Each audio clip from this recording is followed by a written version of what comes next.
In Texas, several young women have vanished without trace, only to later be found murdered in chillingly disturbing ways. We're not talking about someone walking, in the dark, after hours. We're talking about the middle of the day. The method of their murder suggests a psychopath is on the loose. He seemed to take pride, a sick kind of pride in his killing and in his technique with the tourniquet. As the tourniquet killer grips the headlines, detectives race against time to unmask the predator haunting the community. Every lead slips through their fingers. The master of lying and secrets and disguises. When an unassuming telephone repairman is brought in for questioning about an unrelated crime, will a chilling discovery turn the investigation on its head? He had to submit DNA as a result of now being a convicted sex offender.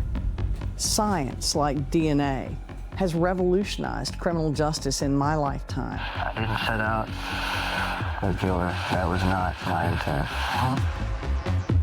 Detectives piece together the evidence, slowly uncovering the face of a suspect.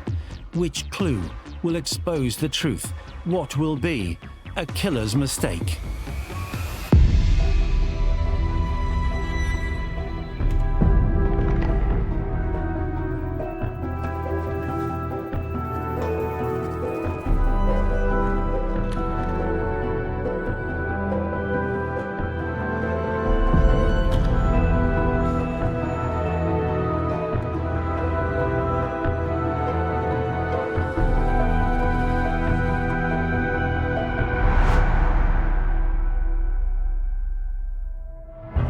Police in Houston, Texas receive a report that 9-year-old Diana Rabola is missing.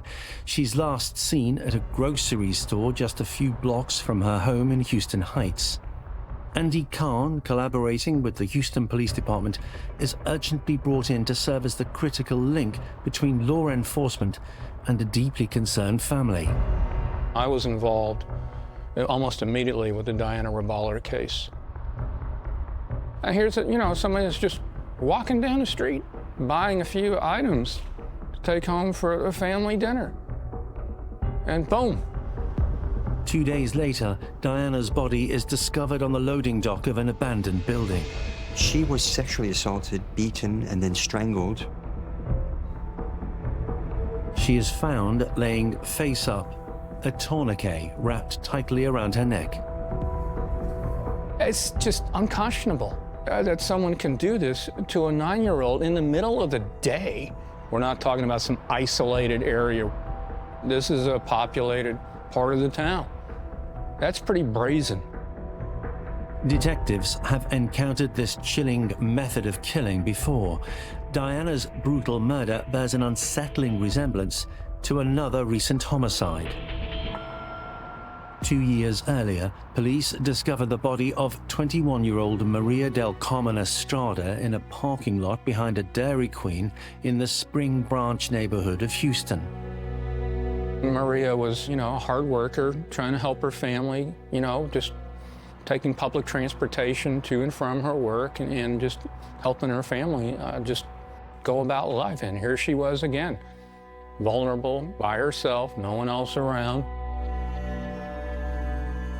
Seizing that opportunity, the killer abducts her, rapes her, kills her in excruciating slow fashion, and then dumps her.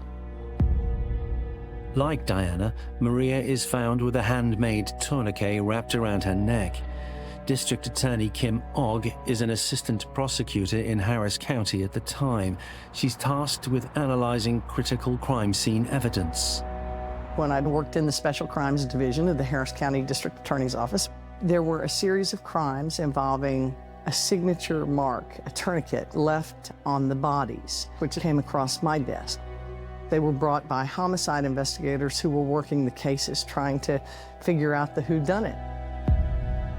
The similarities between Diana and Maria, the time between deaths, and the method of murder lead investigators to fear they may be dealing with a serial killer.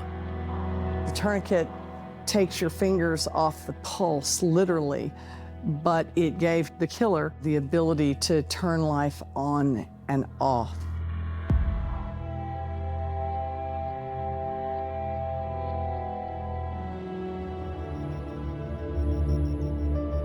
He had a profile. We see that he's attacking younger Hispanic women, young girls.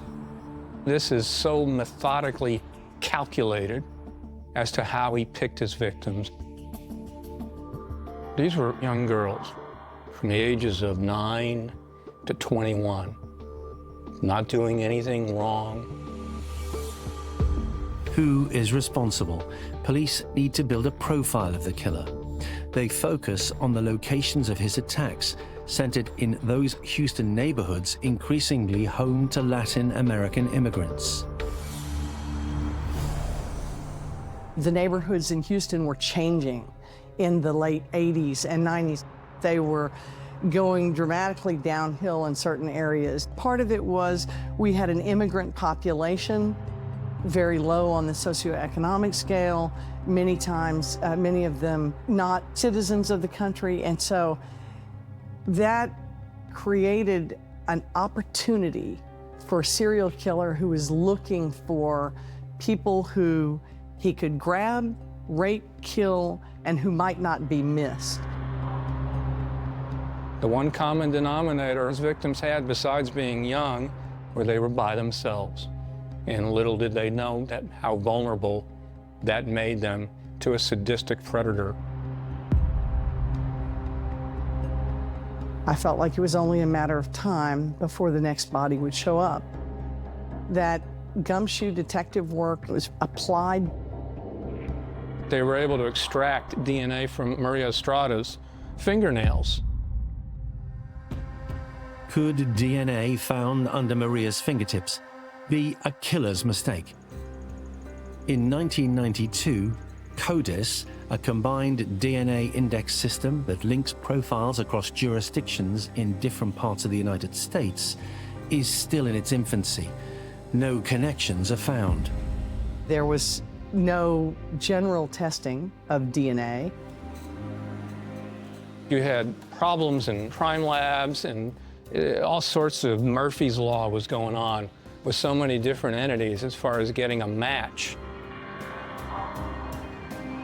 Investigators carefully preserve the DNA found under Maria's fingernails, knowing forensic science and databases are advancing rapidly. They hold on to the evidence, hoping for the day that her killer slips up and reveals his identity. Looking for a serial murder was like looking for a needle in a haystack. And so the DNA evidence was collected. Detectives believe the killer has a clear profile for his victims. Now they're building one for him, knowing that to catch him, they must first understand him. The way he would kill his victims shows you his true colors and his insatiable need to seek attention. I think a master of lying and secrets and disguises and things that covered his trail. Dr. Judy Ho, a renowned forensic neuropsychologist, highlights the critical importance of building a psychological profile to unmask the killer. I think that there was a couple of components to this. One is very poor impulse control, so he just did whatever he felt like. But the other piece of it is that he probably derived some kind of sick joy from dominating people who were vulnerable. Notice that he doesn't necessarily dominate people who were his size. He's not picking on people who were his own size. And so he's looking for victims that he would clearly be declared the winner. It was rigged from the start.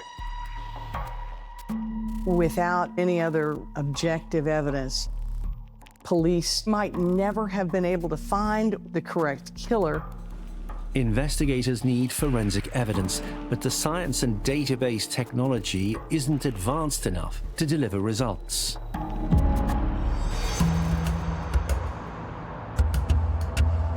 Police receive a call about a missing teenager, Dana Sanchez. She is last seen leaving her home, only to vanish without trace. Again, 16-year-old teenager. middle of the day, minding her own business, not doing anything wrong, not doing anything illegal, just doing what teenage girls do, you know?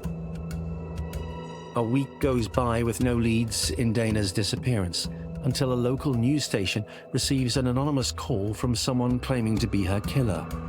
He has the audacity to contact a local news station and tip them off as to where the body could be found, just so he can make sure that he got credit for the latest murder. In his own mind, that's mine. The caller claims to be Dana Sanchez's killer. He basically was telling the media that, yeah, there's a serial killer roaming loose out there, killing young girls, and you need to be aware of that.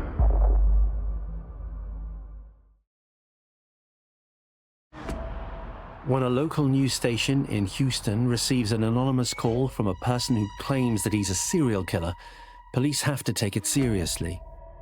To contact a local news station and tip them off as to where the body could be found.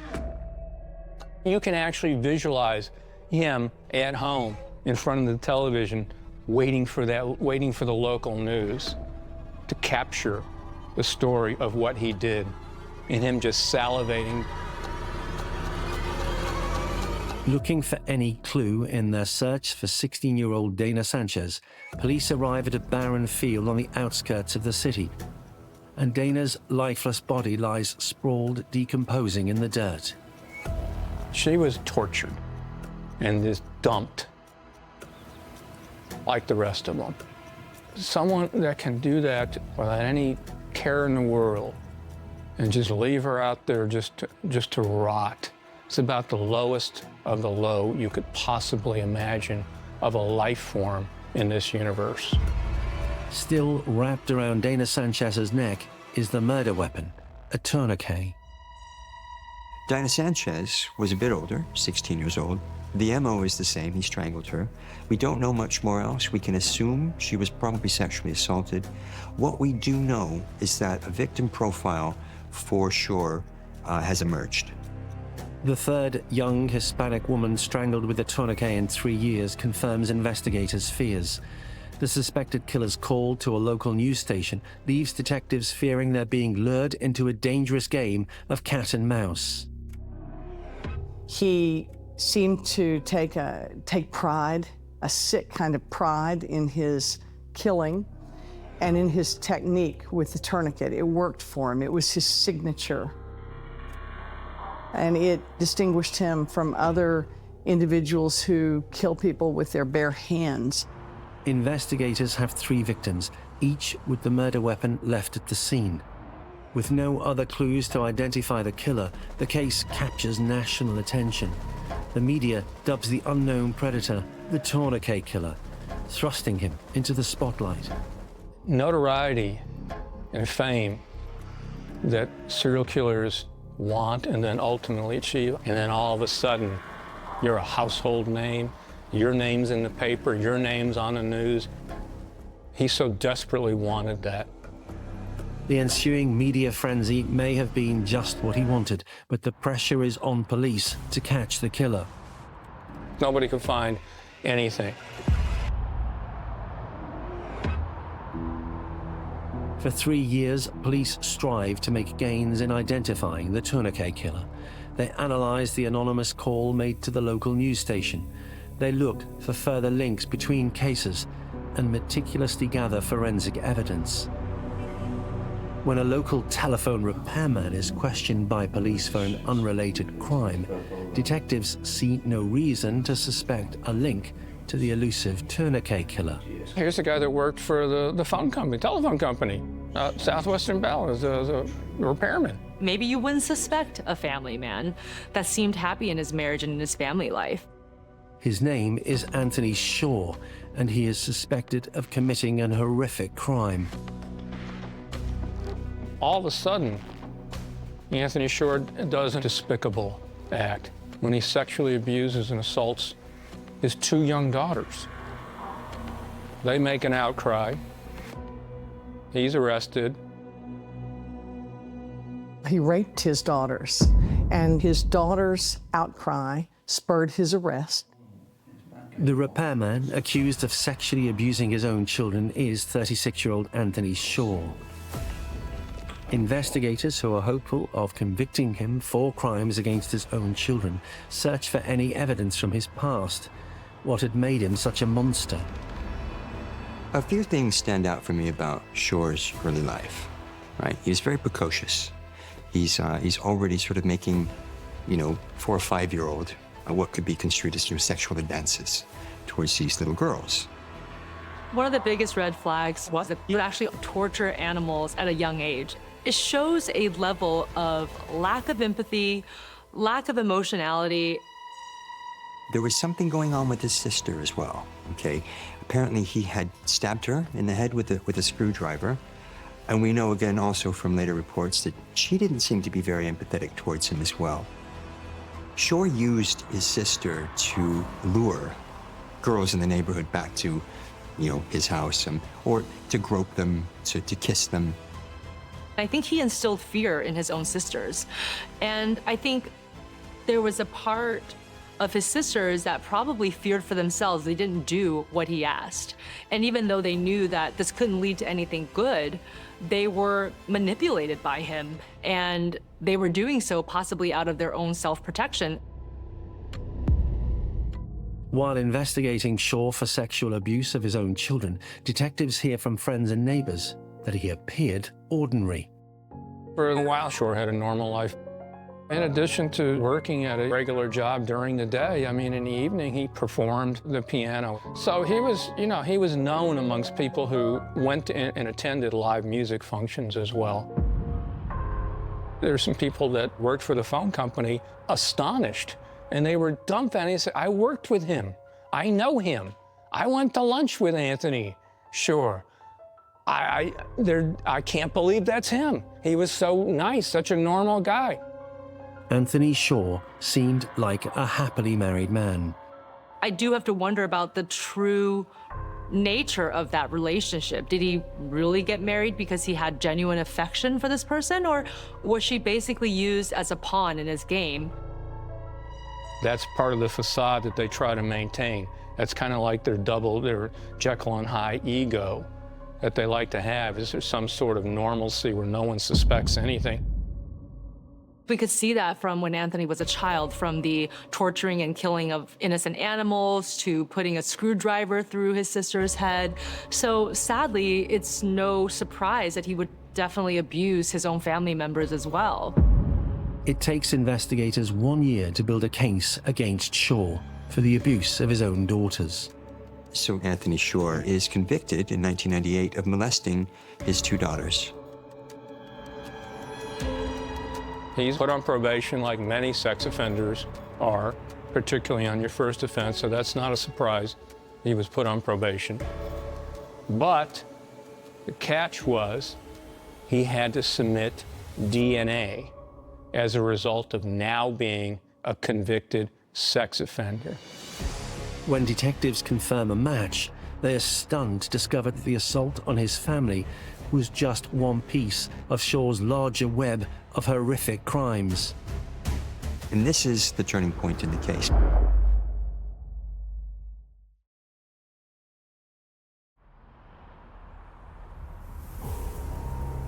Five years after his conviction for the abuse of his own daughters, the Combined DNA Index System, CODIS, established by the FBI, allows law enforcement agencies to share and compare DNA profiles across jurisdictions.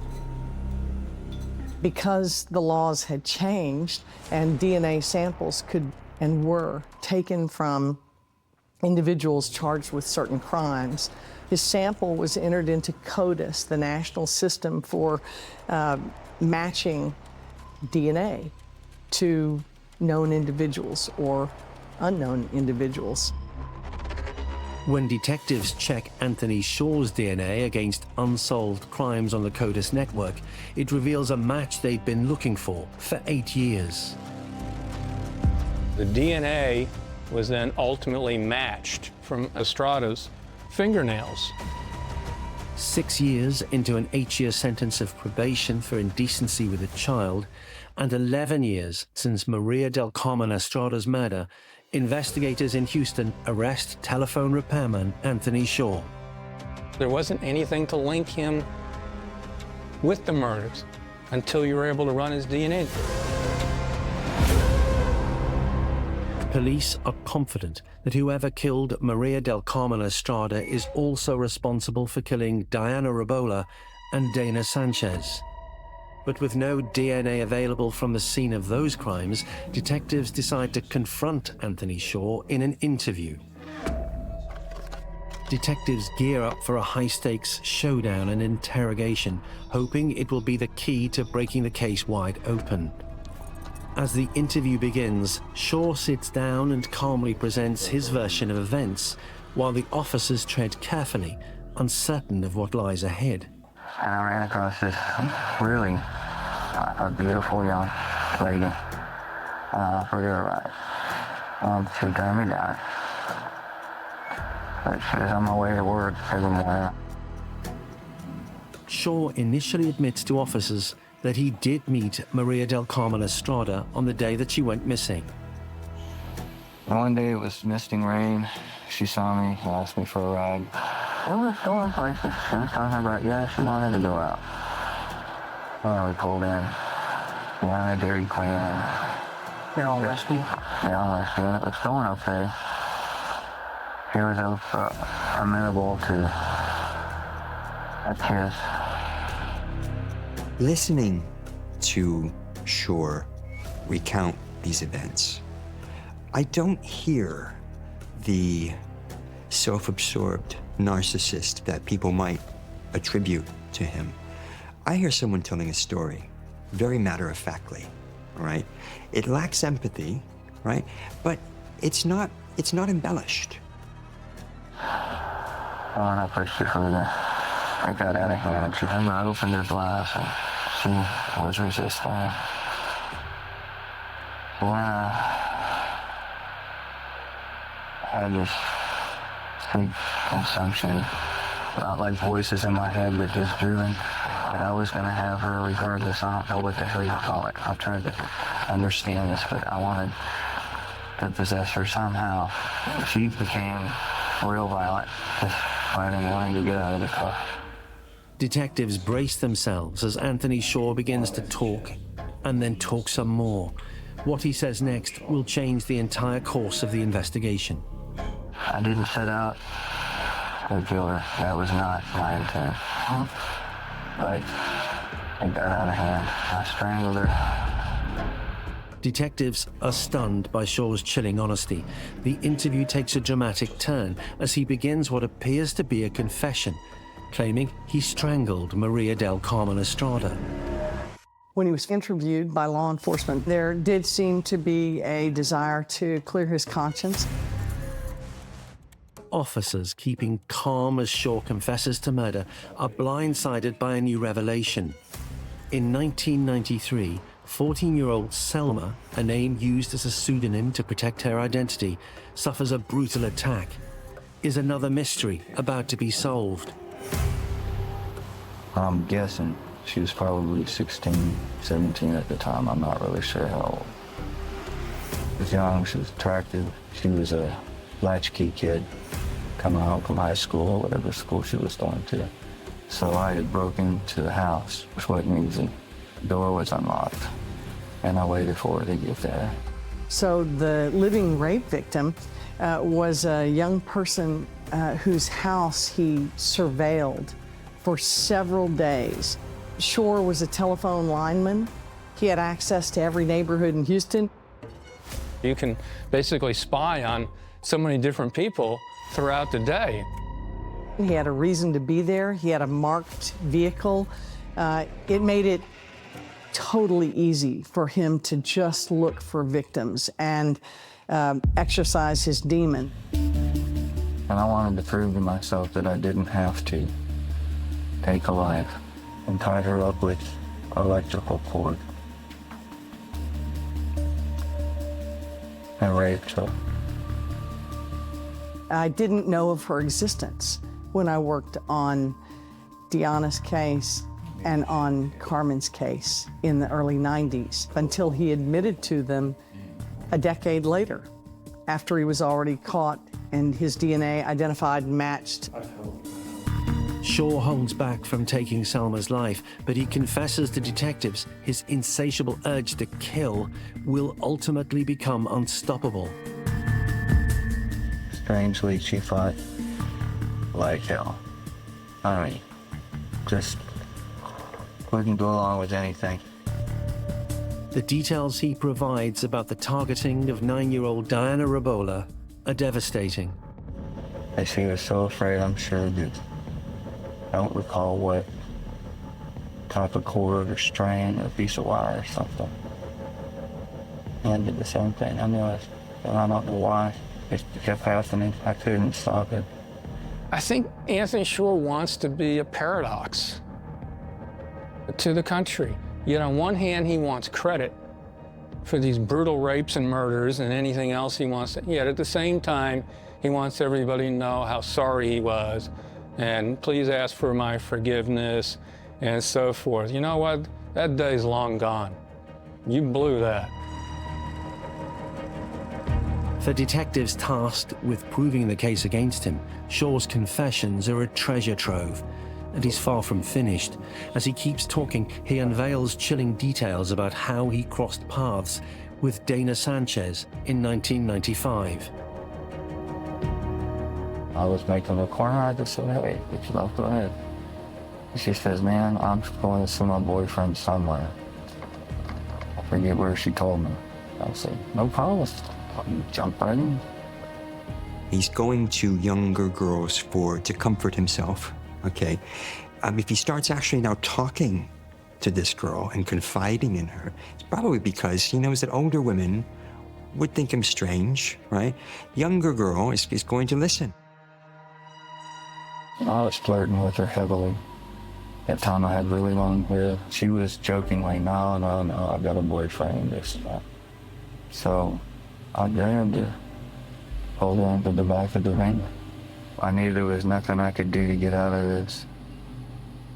And I used a ligature in my oiler.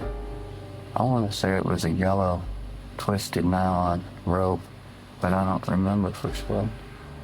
The profile of Shore's victim resembles very much the little girls he used to entice over to his house vis-a-vis his sister. Shore is on his way back to childhood. I pulled her out into a field and left like a bat out of hell, scared to death. Do you know how her body got found? Yes, I do. What? An anonymous phone call. And who made that phone call? I did. Shaw admits the anonymous tip that led investigators to Dana Sanchez's body came from Shaw himself.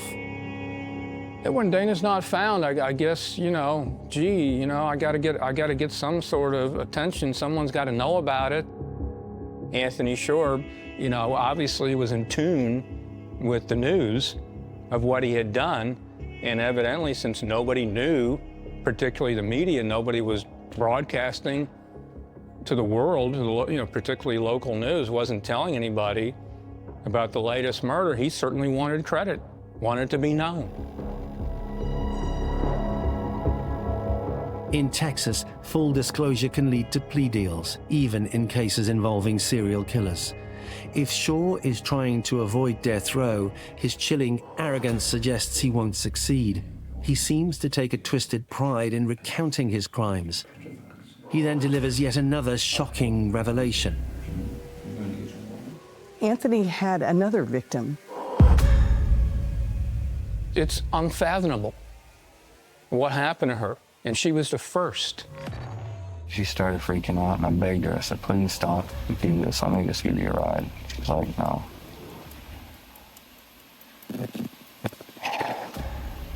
I freaked out. I don't know what came over me.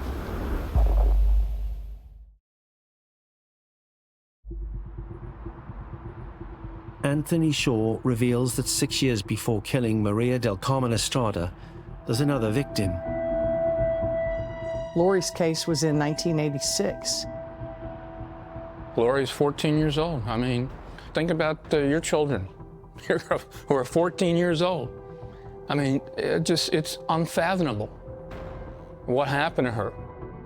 Laurie Tremblay was full of life, bright, happy, deeply loved, but oblivious to the danger that she faced if coming into contact with Anthony Shaw.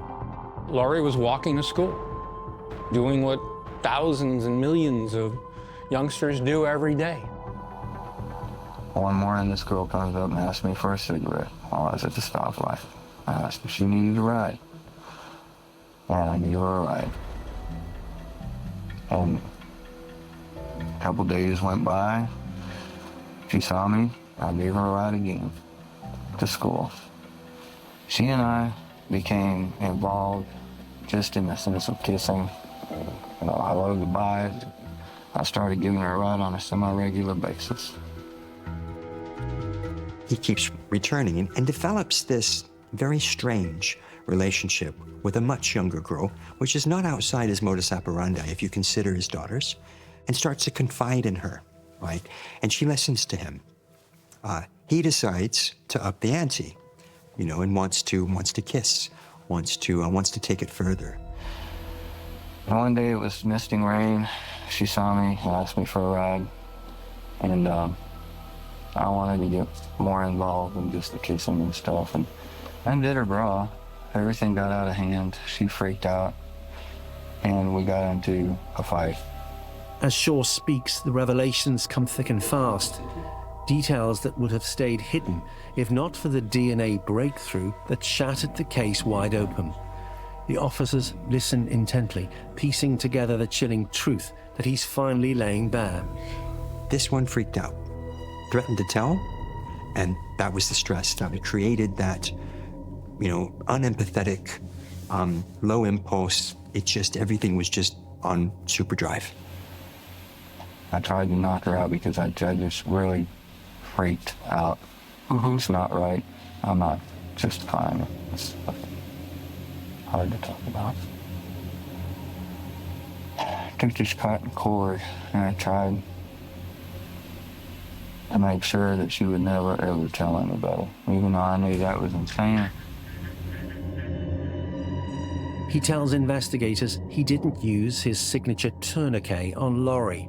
He says that his trademark killing method was adopted after an accident during her murder.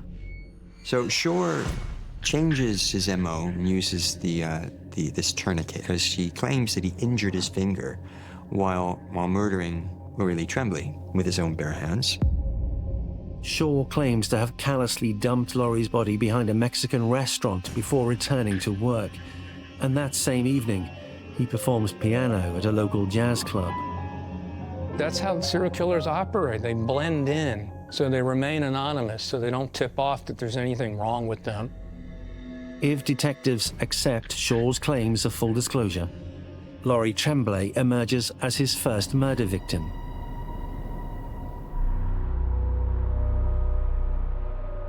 Six to 7 years passed between his rape and strangulation of Laurie Lee Tremblay in 1986 and his rape and strangulation of Maria del Carmen Estrada in 1992. This is suggestive of that cooling off period that the FBI developed many years ago, right? Serial killers, 2 to 3 victims, at least over a period of time with the cooling off period. Investigators' research tells them many serial killers follow a pattern known as the killing cycle, which typically progresses through 7 distinct phases. In the first phase, there's this aura phase where you start to withdraw from society. And then you begin to troll your victim, right? We're all familiar with that term now, thanks to social media. Then there's this flirting phase, phase 3. Phase 4 is when you capture the victim. Phase 5 is when you murder them. 6 is when you take something of theirs, a totem or a trophy, which I prefer. And then 7 is depression. 7 is what, so this 6-year period, he is undergoing some sort of catharsis, some sort of chrysalis phase. And he's gonna come back with a vengeance. Despite Shaw confessing to 4 murders and a sexual assault, he has not been tried. Detectives focus on charging him with Maria del Carmen Estrada's killing, backed by the strongest forensic evidence. Held without bail, investigators intensify their efforts to verify his chilling claims. Just going through the evidence, working hard, interviewing people. Investigators build a case based on DNA evidence, Shaw's confessions, and the modus operandi of the Tourniquet killer. In October 2004, Shaw appears at the District Court of Harris County, charged with the murders of Lori Tremblay, Maria del Carmen Estrada, Diana Rabola, and Dana Sanchez. He pleads guilty. Sometimes we do see, on very rare occasions, somebody who truly feels like they are born evil, and I believe that that's Anthony. In hindsight, we see red flags. At a very early age, the starting of a recipe for a serial killer. On November 15, 2004, a jury sentences Anthony Shaw to death by execution. The people whose children and family members were murdered are broken from the crimes of Anthony Shaw. And there's really nothing that we in the system can do to fix what happened to them. But I do believe that by finishing the case and asking that the sentence be carried out, that at least they can move on. And there are no future dates for them to have to worry about. No more court appearances, no last-minute appeals. It's finally over for the justice system. Of course, the pain that's caused those victims is never over. District Attorney Kim Ogg becomes responsible for scheduling Shaw's execution. When I became the Harris County District Attorney, my prior relationship with Anthony Shaw, our paths crossed again all these years later. And it became my duty to schedule executions of people who had already received the death penalty. Shaw's name was on the list. And because of the age of the case, the overwhelming evidence, the fact that I knew Shaw's work, I felt it was appropriate that he be the next in line for execution. But as his execution date looms, the now bald Shaw delivers yet another shocking confession that leaves investigators reeling. He comes forward with these 11th hour confessions to buy himself time. Could have been seeking to extend his own life.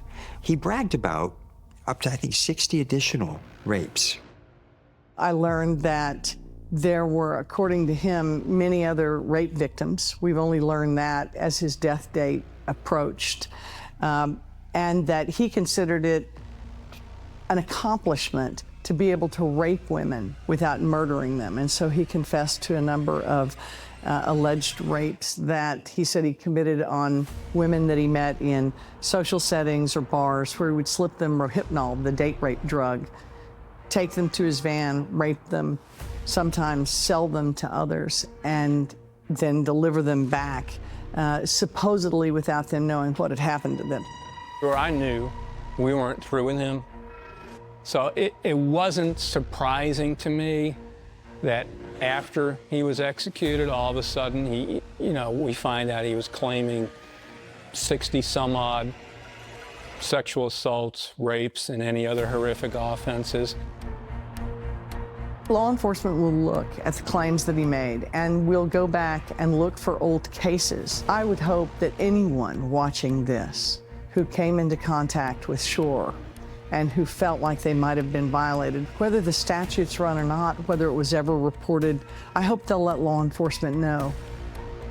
On January 18th, 2018, 55-year-old Anthony Shaw is executed by lethal injection. I don't think we're ever going to know what was going through Anthony Shaw's mind at the time of his death, but I don't see how it couldn't have been the faces of his victims. I can tell you from being up in Huntsville the day of the execution with the victims' families, unequivocally, Anthony Allen Shaw's reign of terror ended that day for them, and justice was carried out. We're rethinking the death penalty all over America. I think Americans are evolving in the way we look at it. I know that I am. But when you look at a guy like Anthony Shore, in my 30 years, he is the worst of the worst.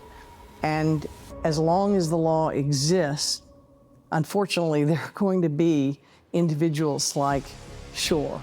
But he earned his way to the top of the list on Texas's death row. There's a reason we have the death penalty in the state of Texas. And Anthony Allen Shore is numero uno why we have it. Well, there's a lot we can learn from Anthony Shore. In looking at people, we can't tell. No one can tell who's a murderer and who's not.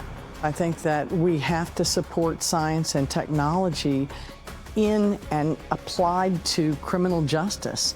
We should never get away from the basics as law enforcement and prosecutors, but that science like DNA has revolutionized criminal justice in my lifetime. I vividly will never forget Anthony Allen Shore and the murders of Maria, Dana, Diana, and Lori.